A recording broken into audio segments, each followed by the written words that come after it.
تحياتي للناس اللي عندي قدام وجداد، مرحبا وألف مرحبا معي في هذه الجولة إن شاء الله في أسواق السلام مع بعض الحكم والأقوال.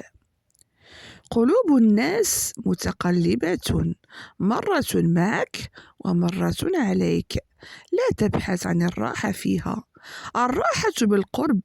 من خلق القلوب من خلق القلوب ومقلبها. الناس كلهم مبتلون، لا تغرنك النعم الظاهرة على البعض فتقارن نفسك بغيرك، كل له من الخفايا ما لا يعلمه إلا الله، فلا تنظر إلى ما حرمت منه في غيرك، فربما أنت تملك ما حرم هو منها وأنت لا تدري. يكسرون فيك ألف خاطر ثم يسألونك لماذا تغيرت. أعترف أن لساني يجيد الصمت جدا، لكن عقلي لا يكف عن الكلام. الجميع أجاد تمثيل دور البراءة حتى ظننت أنني المتهم. لا تركب القطار الخطأ لمجرد أن الانتظار مزعج. خطيئة الإنسان الطيب هي ظنه بأن الجميع مثله. من لا يصلنا في الوقت الذي نحتاجه فيه فلا مرحبا به في الوقت الذي يليه. قد أنسى ما قالوه لي يوما، لكن لن أنسى أبدا ما جعلوني أشعر به.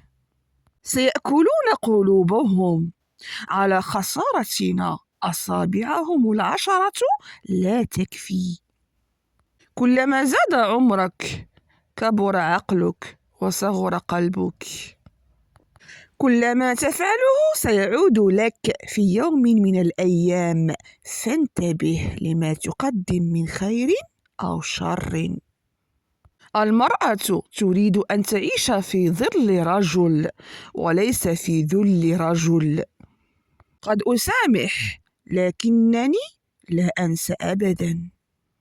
عندما لا تعرف ما أقصده لا تفسر ما تريده.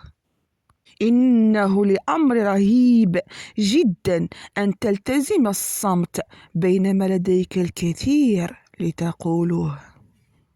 ستدرك الشمعة ذات يوم أنها كانت تحتضن خيطا أهلكها.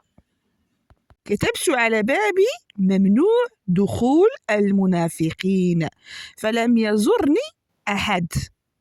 الوقاحة هي أن تنسى فعلك وتحاسبني على ردة فعلي. لايكات الخوت، مشاهدة كاملة.